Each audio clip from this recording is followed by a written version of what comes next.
The Adil Shahi or Adilshahi was a Shia Muslim dynasty, founded by Yusuf Adil Shah, that ruled the Sultanate of Bijapur, centered on present-day Bijapur district, Karnataka in India, in the western area of the Deccan region of southern India from 1489 to 1686. Bijapur had been a province of the Bahmani Sultanate, before its political decline in the last quarter of the 15th century and eventual break-up in 1518.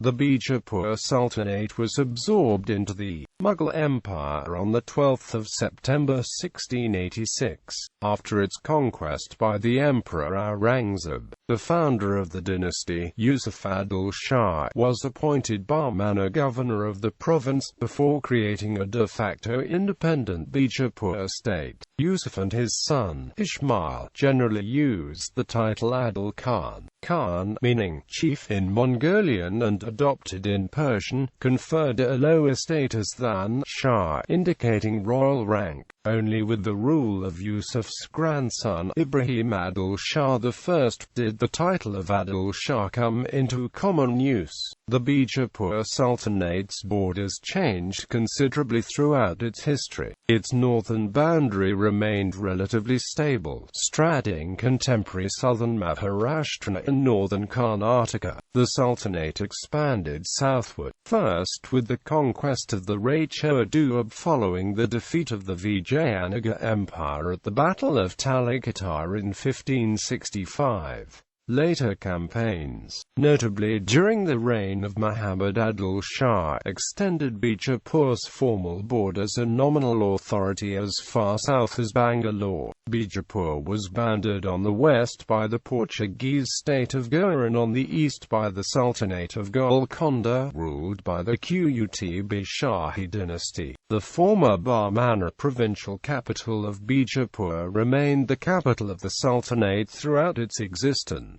After modest earlier developments, Ibrahim Adil Shah I and Ali Adil Shah I remodeled Bijapur, providing the citadel and city walls, congregational mosque, core royal palaces and major water supply infrastructure. The successors, Ibrahim Adil Shah II, Adil Shah and Ali Adil Shah II, further adorned Bijapur with palaces, mosques, mausoleum and other structures, considered to be some of the finest examples of Deccan Sultanate and Indo-Islamic architecture. Bijapur was caught up in the instability and conflict resulting from the collapse of the Bahmani Empire. Constant warring, both with the Vijayanagara Empire and the other Deccan Sultanates, curtailed the development of state before the Deccan Sultanates allied to achieve victory over Vijayanagara at Talikattar in 1565. Bijapur eventually conquered the neighboring Sultanate of Bijapur in 1619. The Portuguese Empire exerted pressure on the major Adilshahi port of Goa, until it was conquered during the reign of Ibrahim II. The Sultanate was thereafter relatively stable, although it was damaged by the revolt of Shivaji, whose father was Maratha commander in the service of Adil Shah. Shivaji founded an independent Maratha kingdom which went on to become the Maratha Empire, one of the largest empires in India. Just before the British conquered India, the greatest threat to Bijapur's security was, from the late 16th century, the expansion of the Mughal Empire into the Deccan. Although it may be the case that the Mughals destroyed the Adilshahi, it was Shivaji's revolt which weakened the Adilshahi control. Various agreements and treaties imposed Mughal suzerainty on the Adil Shahs by stages, until Bijapur's formal recognition of Mughal authority in 1636. The demands of the Mughal overlords sapped the Adil Shahs of the wealth until the Mughal conquest of Bijapur in 1686.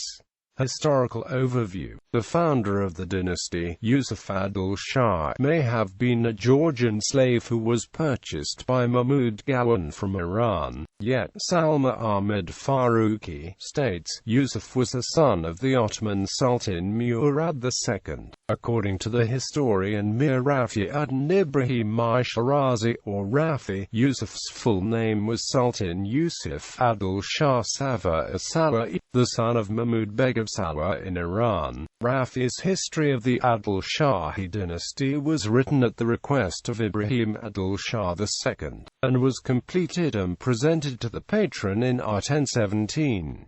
The Indian scholar T.N. There mentioned that while Rafi's account of the Bahmani dynasty is filled with anachronisms, his account of the Adil Shahi is fairly accurate, exhaustive, and possesses such rich and valuable information about Ali and Ibrahim too. Rafi Adn later became the governor of Bijapur for about 15 years. Yusuf's bravery and personality raised him rapidly in Sultan's favor, resulting in his appointment as the governor of Bijapur. He built the citadel or Arkilla and the Farooq Mahal.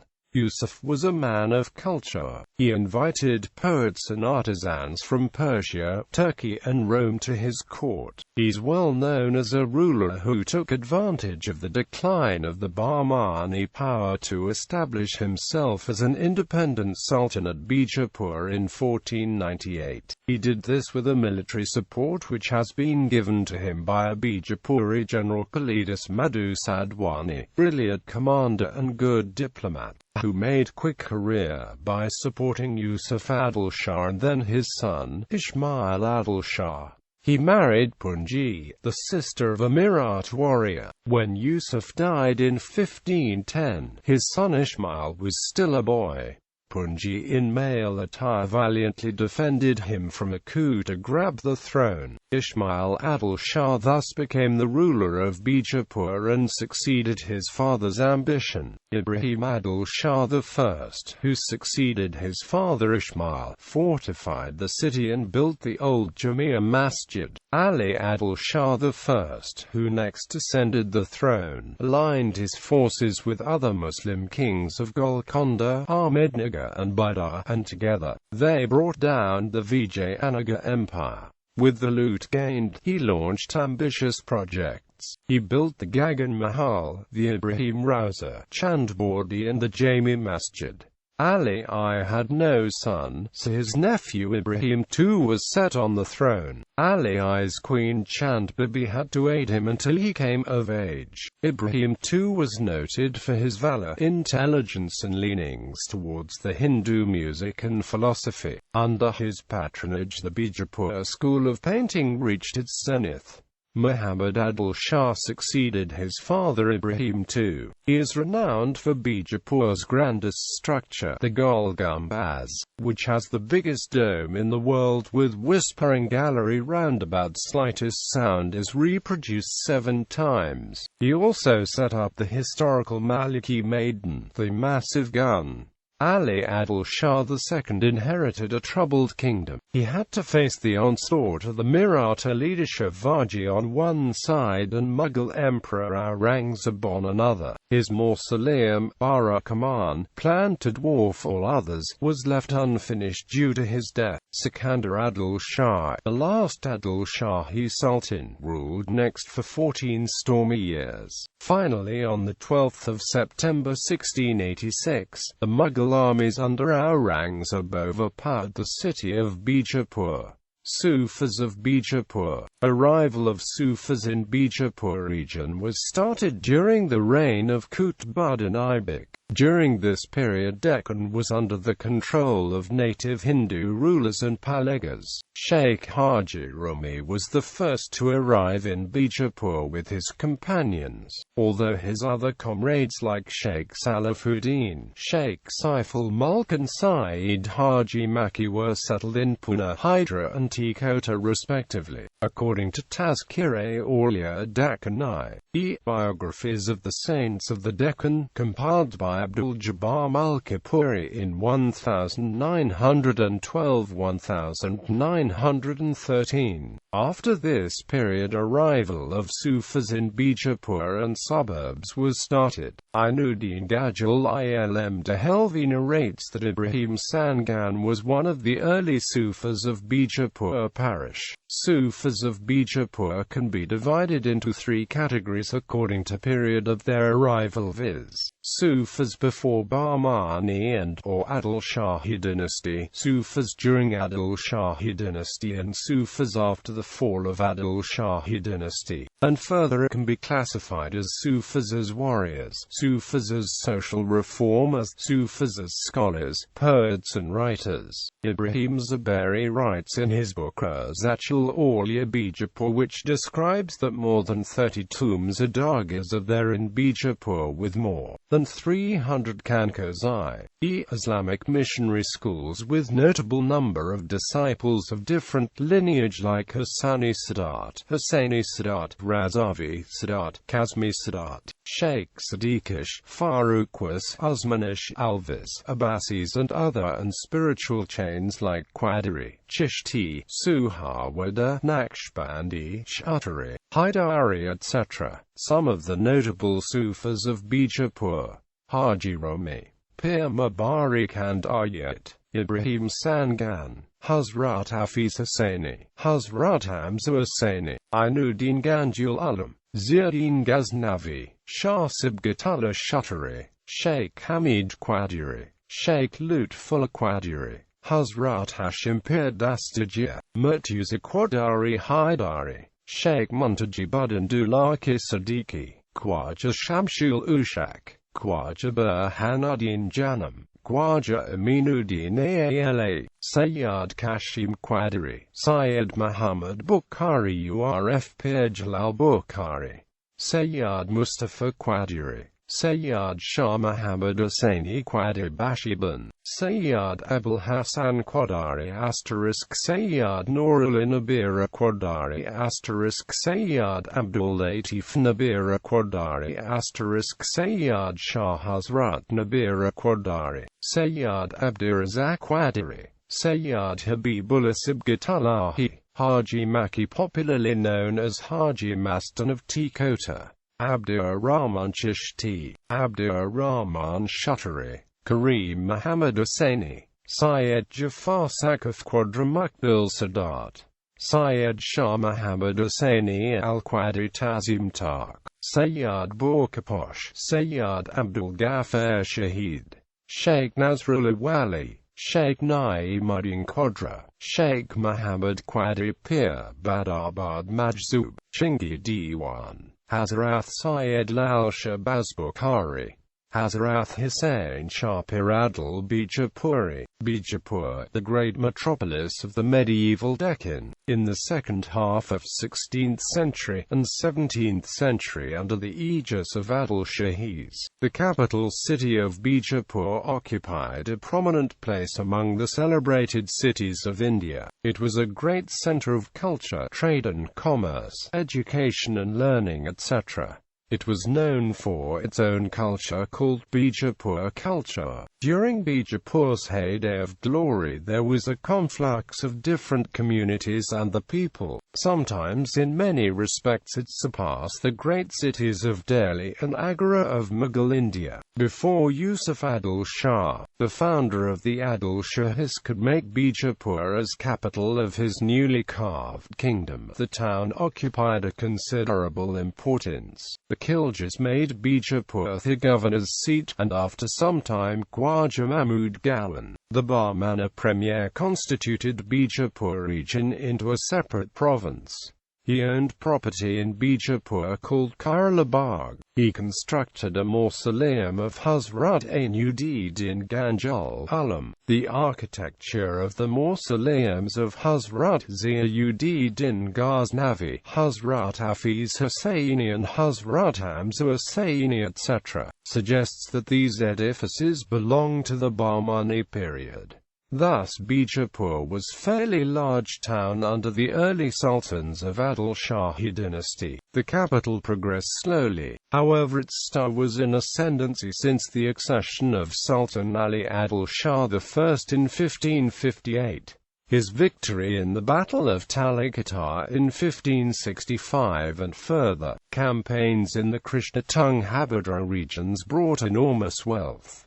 Hence he began to spend lavishly on its decoration. Under him every year saw some new building, a palace, a mosque, a bastion, or a minaret peeping up its proud head triumphantly. His successor Ibrahim Adil Shah II added, so to say, a pearl necklace, Ibrahim Raza, to enhance the beauty of Bijapur, and Muhammad Adil Shah crowned it with a priceless gem called Golgumbaz. Thus the Adil Shahi monarchs poured the heart and soul in the capital city. The period between accessions of Ali Adil Shah I 1558 to the death of Muhammad Adil Shah 1656 can be called the golden age of the Adilshahis, as the kingdom flourished in all walks of life.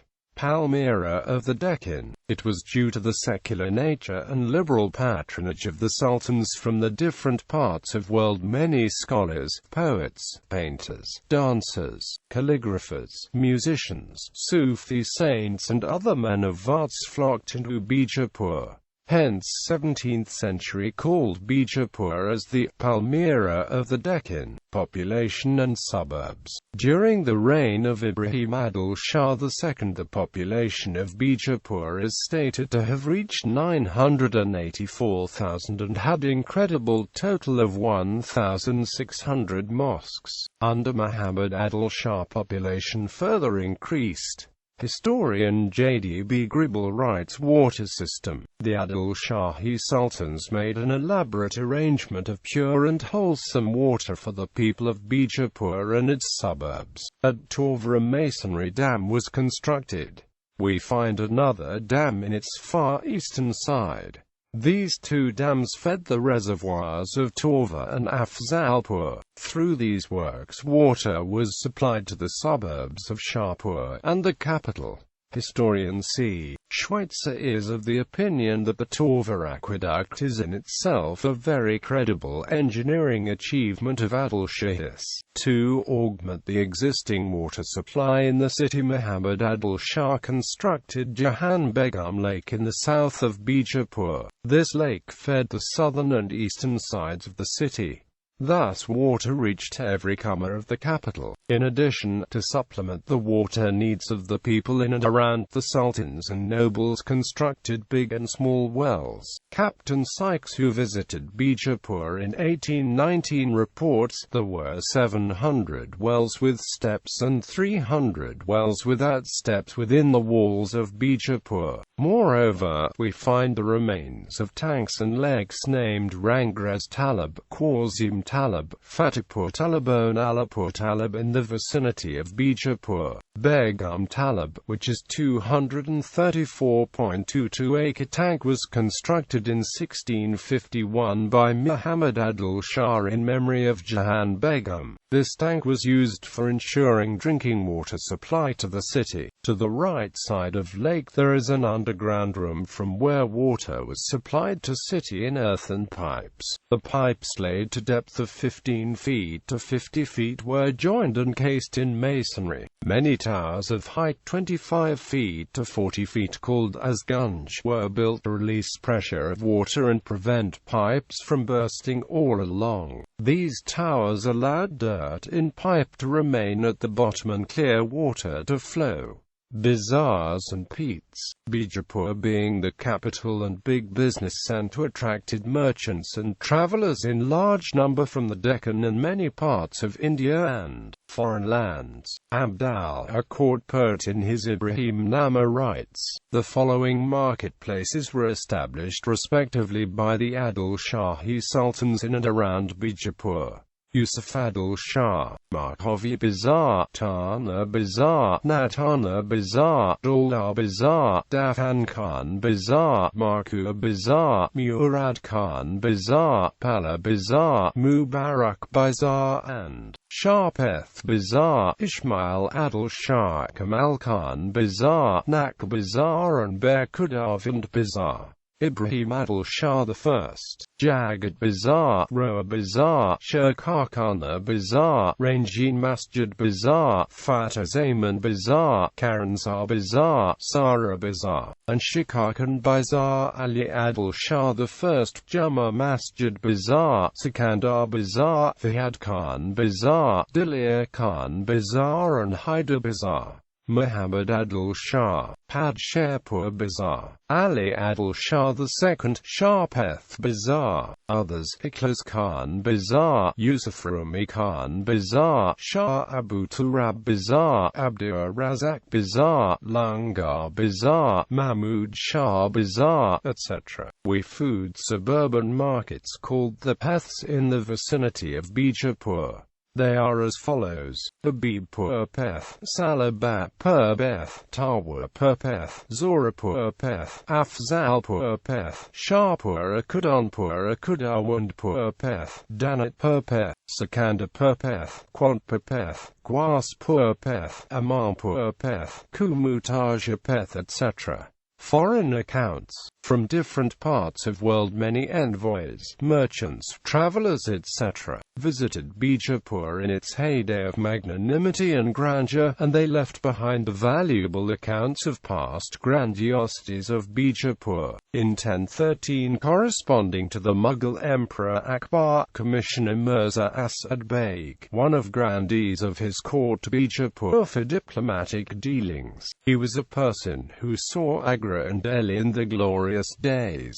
He wrote his account called Halati Asad Beg Awakyati Asad Beg. From his account we shall be able to form some idea of the position which Bijapur occupied among the wonder cities of India in the medieval ages. He cites in his impression of the city the grandeurs of the Adil Shahi court and its customs in the following striking words: Mirza Asad Beg left Bijapur on the 24th of January 1604. His graphic account of Bijapur tells us how this city was prosperous, rich and flourishing. Another traveller, Manktulslo, who visited the Deccan in 1638, writes, similarly, Jean-Baptiste Tavernier, who visited India between 1631 and 1667, was a jeweller. Probably he had been to Bijapur for selling some of his jewels. He has left for us an account, in which he describes Bijapur was a great city. In its large suburbs many goldsmiths and jewelers dwelt. The king's palace was vast but ill-built, and the access to it was very dangerous, as the ditch with which it was girt was full of crocodiles. In the same way, the Dutch traveller, Baldius, the English geographer Ogilby and others praised the greatness of Bijapur, gardens and water pavilions. The Adil Shahi sultans were fond of gardens, water pavilions and resorts, hence they beautified Bijapur by presence of such amusing spots. Rafi-ud-Din Shirazi writes in his Tazkirat-ul-Mulk that during the rule of Ibrahim Adil Shah I, a garden 60 yards long and 60 yards broad was laid within the outer Hisar, and another 20 yards long and 20 yards broad within the inner one was constructed. In the reign of Ali Adil Shah I, many trees of fruits viz. Odoriferous orange, date, grapes, pomegranate, figs, apple, nab, etc., brought from the countries of hot and cold climates were set in gardens. From different historical sources we get references of gardens like Kishwar Khan Bagh, Ali Bagh, Dow Arizona Day, Imam Bagh, Elavi Bagh, Akla Bagh, Noroz Bagh, Ibrahim Bagh, Murari Bagh, Nagana Bagh, etc. In Bijapur, in southern side in the capital, a renowned Adil Shahi noble, Mubarak Khan, constructed water pavilions and resort. Likewise, at Kumarji village, about 12 miles in the east of Bijapur, the sultans laid the water pavilions and resort for royal members, education and learning. Before the Muslims could establish the rule in Bijapur, it was a great center of learning in South India. It is evident from the bilingual Marathi Sanskrit inscription, which is inscribed just under the Persian epigraph in the Karamuddin Mosque 16, that the city of Bijapur is given the title of Benares of the South. Since ancient time, Benares in northern India was a celebrated center of learning. The Kaji governor of Bijapur, Malik Karamuddin, probably found at this place the great activities of learning. Hence he entitled Bijapur as the Benares of the South. The Khiljis conquered whole South India, and they were well acquainted with its famous cities like Daulatabad of Yadavas, Warangal of Kakatiyas, Dwarasamudra of Hoysalas, and Madurai of Pandyas. However, they did not entitle any of these cities as the Benares of the South, except Bijapur, though these cities were the capitals of ruling dynasties.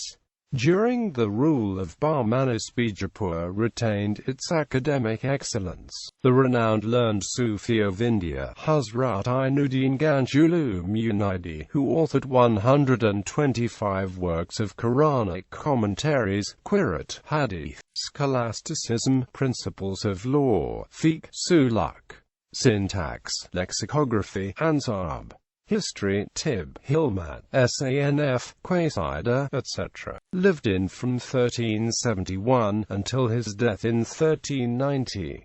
His disciple and other Sufis like Hazrat Ibrahim Sangani and his sons, Hazrat Abdullah Ai Ghazani, Hazrat Ziauddin Ghaznavi and Hazrat Shah Hamza Hussaini, kept the noble literatures traditions alive in Bijapur. Under the aegis of Adil Shahi of Bijapur advanced very much in the field of learning. It was considered as the second Baghdad in scholastic activities in the Islamic world. Owing to its popularity in this sphere, Ibrahim Adil Shah II named it Bijapur. All sultans of Bijapur were men of letters. Ali Adil Shah I was well versed in religion, logic, sciences, syntax, etymology and grammar. He was fond of reading to the extent that he kept with him big boxes of books while on tour. All sultans patronized the teachers and scholars. It was routine in the capital that the scholars met at different places, and among them learned discussions were held. At the capital the royal library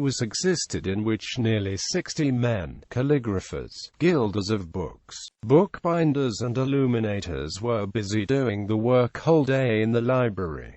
Seshwaman Pandit was the royal librarian. Ibrahim Ai's court Pert Bakirga Dkasm worked as transcriber in the royal library. The noted scholars in the capital were Shah Nawaz Khan, Abdul Rashid al-Bastagi, Shah Sabagatullah Hussaini, Sheikh Alamullah Muhaddis, Mullan Hassan Faragi, Mullan Habibullah, Shah Muhammad Malki and Shah Habibullah Hussaini. Shah Zain Muqbil, a great lover of learning and books, had 800 manuscripts in his library. Out of these, over 300 were written by him. Miran Muhammad Madaris Hussaini was also a great teacher. At the Asar Mahal there were 2 madrasas, one for teaching hadith and another for fiqh and aman. Free education with delicious food and stipend of 100 to each student was provided. The mosques had the maktabs, where Arabic and Persian studies were taught.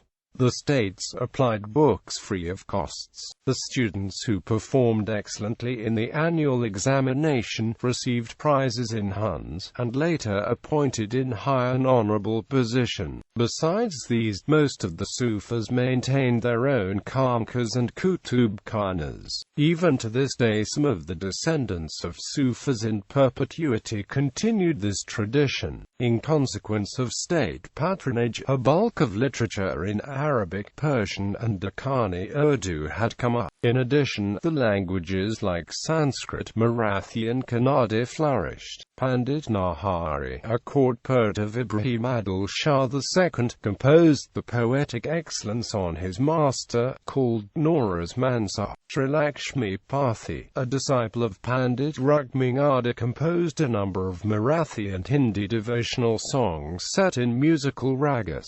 Swami Yadven Rajendra was also a prominent contributor in Marathi literature. In the south of kingdom, the official transaction was carried out in Kannada.